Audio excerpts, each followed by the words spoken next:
అమెరికాలో ఇటీవల జరుగుతున్న రోడ్డు ప్రమాదాలు భారతీయ సమాజాన్ని ముఖ్యంగా తెలుగు సమాజాన్ని తీవ్ర ఆందోళనకు గురిచేస్తున్నాయి.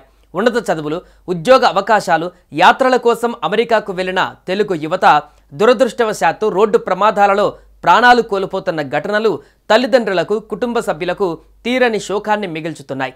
అమెరికాలోని చికాగోలో జరిగిన రోడ్డు ప్రమాదంలో హైదరాబాద్కు చెందిన తెలుగు విద్యార్థిని ప్రాణాలు కోల్పోయింది.